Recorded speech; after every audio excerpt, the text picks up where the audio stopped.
Então eu vou iniciar esse vídeo falando que eu não vou entrar em detalhes em como a Venezuela se inseriu nesse buraco que ela está hoje.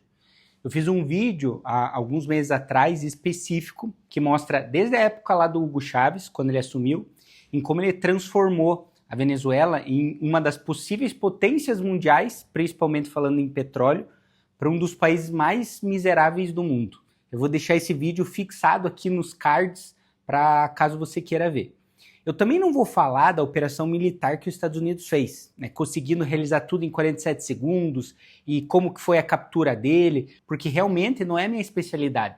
Acredito que tem canais que vão conseguir explorar com uma riqueza de detalhes muito melhor isso daí. Então eu tô aqui para pensar por que tudo isso aconteceu e por que o interesse dos Estados Unidos é tão grande na Venezuela. Será por causa do petróleo?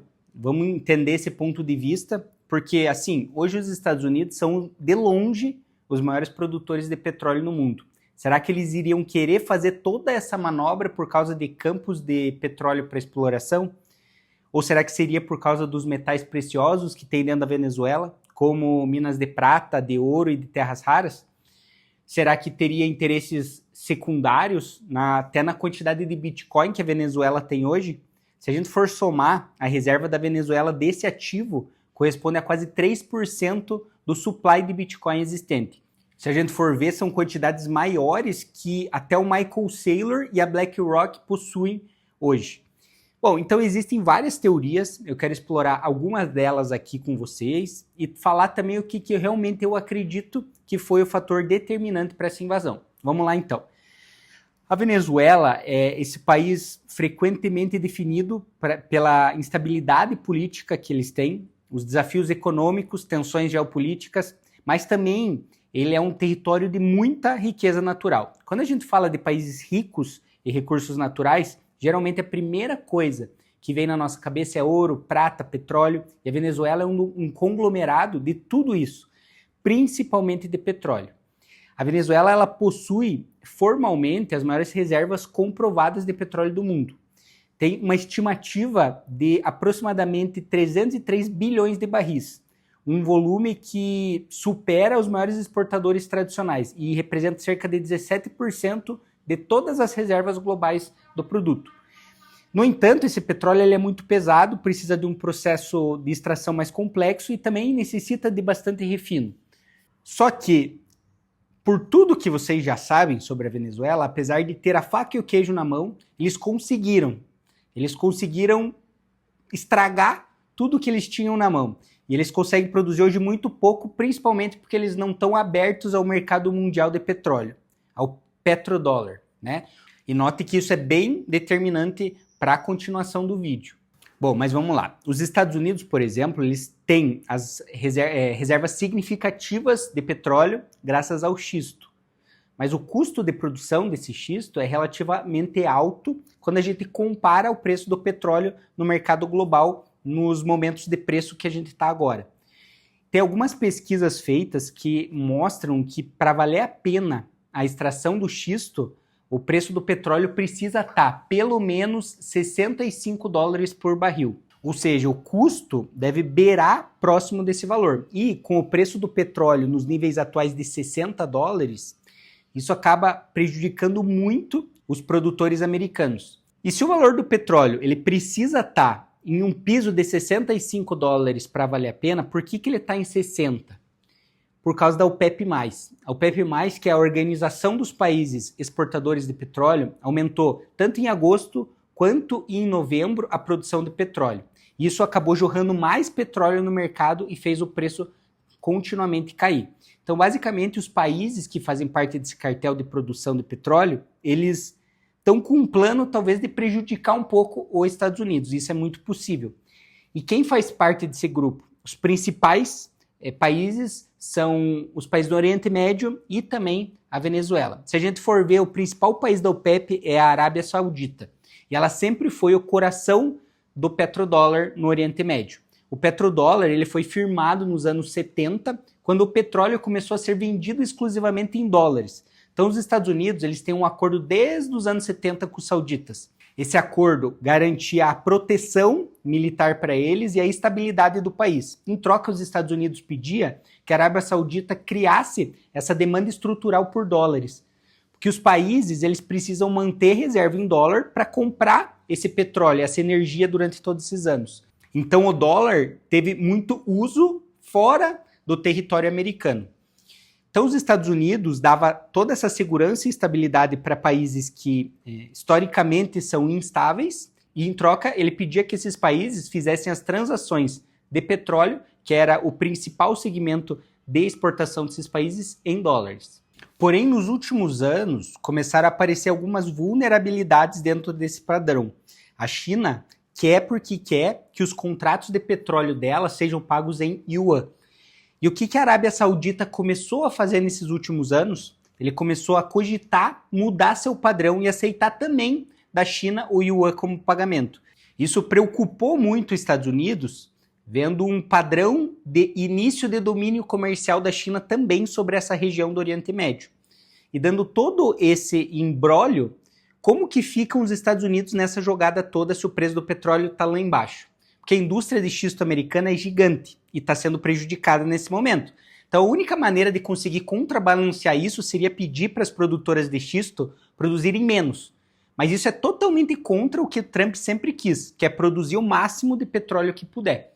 Então, pensando de uma forma mais global, uma das coisas que os Estados Unidos também pode fazer é conseguir que algumas dessas empresas que produzem xisto consigam explorar petróleo em locais que o custo é mais barato. Aí elas podem reduzir a quantidade de xisto compensando com esse petróleo novo que ela está explorando. Então, que lugar que fica próximo dos Estados Unidos tem reserva grande de petróleo, que tem um petróleo de custo muito mais baixo que o do xisto e que também, por um acaso do destino, é totalmente instável? A Venezuela. Como bônus também, a Venezuela é um país que tem terras raras, algo essencial que os Estados Unidos busca, tem ouro, prata, enfim, basicamente é uma mina de ouro para os americanos. E claro, eu quero deixar claro aqui também, antes que venham dizer nos comentários que eu tô contra os Estados Unidos. Se os Estados Unidos entrar dentro da Venezuela, explorando essas minas e esses campos, isso geraria milhares de empregos para a Venezuela. Geraria uma evolução gigantesca para a sociedade venezuelana e principalmente melhoraria a qualidade de vida de milhões de pessoas. Então, para mim, pode sim ter interesse americano. Porém, os benefícios para esse país são muito maiores. E convenhamos, hoje a Venezuela faz concessões de várias desses campos e de minas de exploração para a China. Bom, mas se esse é realmente o fator determinante, eu acho que a gente não vai conseguir saber agora. Mas as medidas dos próximos meses vão dizer se o plano dos Estados Unidos é realmente esse de fazer toda essa exploração. Então, só para você ter uma ideia, a Venezuela, além dos campos, ela tem reserva de ouro muito grande em seus cofres. De prata, as reservas não são muito claras de quanto que eles têm ainda, nem em caixa e nem em minas exploráveis. Porém, a gente sabe que existem minas de prata lá e isso faz com que o interesse americano seja muito maior. E falando de terras raras, que é outra área que interessa muito os Estados Unidos, a Venezuela acaba tendo um ponto de alta relevância para as cadeias de suprimento mundial, porque ela tem muito dinheiro em terras raras. Aproximadamente $1 trilhão estima-se que a Venezuela tenha desses minerais. Se a gente for somar as estimativas de todas as riquezas naturais do país, é entre 14 e 18 trilhões de dólares. E tudo isso faz com que a Venezuela seja um dos países mais estratégicos para os Estados Unidos nesse momento. Então, depois que o Trump capturou o Maduro, atualmente a continuidade do regime está sendo feito pela Delcy Rodrigues. Eu acredito que isso pode indicar que muitas das dinâmicas de poder e controle vão continuar iguais. Mas o que eu acredito que os Estados Unidos mais preza não é pela democracia venezuelana, e sim pelo que ela tem a oferecer para os americanos. Então, se os Estados Unidos conseguir ter alguma segurança para colocar empresas lá dentro da Venezuela, para explorar esses minérios, explorar esses campos de petróleo, eu acredito que o Trump vai aceitar que a Rodrigues continue no poder e vai negociar com ela. Então, assim, a gente já viu, né? A gente precisa ser sincero, o Trump, ele busca o que é melhor para os Estados Unidos. A gente tem que parar de pensar que tudo que ele faz é baseado em ideologia. Mas vamos lá, outro fator determinante que ainda eu não estou muito entendendo é em relação aos bitcoins venezuelanos. Eu não sei se eles pertencem ao tesouro venezuelano ou ao quê, não está muito claro em relação a isso. Mas os Estados Unidos, eles podem achar um jeito de confiscar esse valor. Porque, basicamente, os americanos podem alegar que esses bitcoins foram frutos de transações ilegais. Eles precisam ser confiscados e assegurados que eles não vão ir ao mercado. E, assim, hoje a reserva de Bitcoin da Venezuela é uma das maiores do mundo. Ela possui mais de 600 mil Bitcoins acumulados durante vários anos. Eles foram fazendo isso para mitigar os riscos de sanções americanas e preservar a reserva de valor, já que a moeda deles não vale nada, né? E essas reservas, como eu falei no início do vídeo, são comparáveis a grandes instituições, como a MicroStrategy e BlackRock, até mais que eles têm, né? E tudo isso, para mim, fica claro o porquê que os Estados Unidos colocou o dedo no quintal dele aqui na América do Sul. E se a gente for pensar que o que os Estados Unidos pode ganhar também é que eles podem conseguir estabelecer uma narrativa ali dentro. Como os Estados Unidos injetaria bilhões de dólares dentro do país, ele iria com certeza ter uma evolução significativa, criando um precedente para uma narrativa que vai dizer que onde os Estados Unidos colocam o dedo, tem prosperidade. Só que para mim, essa onda de capital entrando dentro da Venezuela só pode ser feita quando houver estabilidade política e nas instituições. Assim, há mais garantias de segurança jurídica e de concessões para as empresas que forem entrar lá.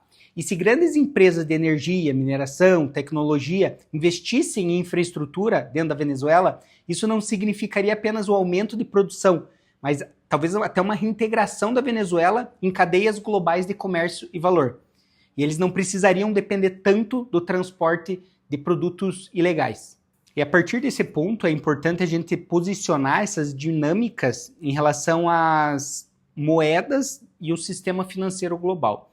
Então, embora seja verdade que a participação do dólar americano nas reservas globais tem diminuído ao longo dos últimos anos, refletindo algumas mudanças também, né, na economia global, não tem nada comparado com os valores transacionados em dólar no mundo hoje. Nada igual. As negociações denominadas em dólar ainda superam de longe qualquer outra moeda atualmente, seja em comércio internacional, finanças ou transações globais em geral. O dólar continua sendo de longe, mas de muito longe, a moeda dominante em mercados financeiros globais. Para você ter uma ideia da dimensão dessa diferença, se a gente for ver o mercado de Ripple, os valores negociados chegam à casa de 10 trilhões de dólares por dia em transações.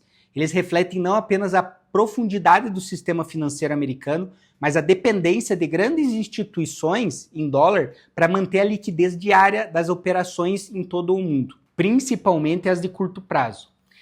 E esse nível de atividade no mercado de Ripple mostra ainda a absoluta influência do dólar no sistema global. É 99,2%, 99,3% das transações são em dólar. Então eu acredito que a hegemonia do dólar ainda vai demorar um tempo para ser perdida. A gente tem ainda um longo caminho para frente. E dito isso, alguns cenários futuros que podem acontecer com a Venezuela precisam ser pensados. Tá? Então, na minha visão, existem 3 cenários, 3 trajetórias possíveis para a Venezuela. A primeira é a continuação do regime atual, mantendo essa liderança da Delcy Rodrigues. Isso não vai impedir que alguns projetos americanos entrem na região, mas com certeza tudo ocorreria de uma forma mais lenta ou condicionada a vários fatores. Não seria o melhor caso, nem o melhor cenário. O segundo cenário é pior. É uma continuidade do conflito interno em que vai ter tensões de grupos armados dentro do país, vai criar um ambiente que afugenta investimentos estrangeiros, e esse é o tipo de conflito que os Estados Unidos não quer, caso eles tenham realmente esses interesses que eu falei dentro da Venezuela. E é um terceiro cenário, onde a Venezuela experimenta uma abertura significativa do seu mercado e uma transição em direção ao sistema político mais democrático. E economicamente, ela sendo mais liberal, muitos investidores vão ver como uma oportunidade de investimento. Se o país começar a liberalizar mercados, reformular seu sistema regulatório, oferecer garantias claras para os investidores estrangeiros, muitas empresas multinacionais vão ficar atraídas pela quantidade de riquezas que a Venezuela tem. Isso seria um boom dentro do país, gerando empregos, transferindo tecnologia e reintegrando a Venezuela ao mundo, como eu falei. Esse cenário é possível e, se ele acontecer, com certeza vão ser criadas alternativas de investimento na Venezuela dentro do mercado americano. Os países que passaram por transições políticas e abriram suas economias veem crescimentos gigantescos, investimentos estrangeiros entrando de todos os lados, enfim, vai ser um boom gigante para a Venezuela. Então eu acho o risco extremamente assimétrico se isso acontecer, né? Porque nada vale nada dentro do país, da Venezuela agora. E se as coisas começarem a andar, 1% da tua carteira alocada a um ETF dentro da Venezuela vai multiplicar milhares e centenas de vezes por esse risco que você correu. É importante, então, entender dia a dia o que está acontecendo no país para que a gente consiga pegar esse movimento no início. E para finalizar, o futuro da Venezuela tem vários possíveis desfechos, mas eu acho que chegou em um ponto que quase pior que tá, não fica. Então eu acredito que a gente pode ter oportunidades muito interessantes no país como investimento para frente. Então caso você tenha interesse em falar diretamente comigo para te ajudar na tua exposição, não só aqui no Brasil quanto no mercado americano e principalmente a sua exposição ao risco, vou deixar um formulário aqui embaixo para você preencher. Ele é super rápido. Eu mesmo entro em contato com você para a gente conversar sobre a tua carteira e como você pode surfar esse momento meio louco que a gente está vivendo no mercado financeiro e no mundo geopolítico, né? Eu sempre digo, não importa se você é super agressivo nos investimentos, importa o quanto de risco você está correndo, entendendo os cenários atuais que a gente tem por vir pela frente. Então, um abraço, não se esqueça de compartilhar esse vídeo com os teus amigos, se inscrever no canal e curtir o vídeo. Deixar outros vídeos de sugestão para você que você continue teus estudos. Até mais!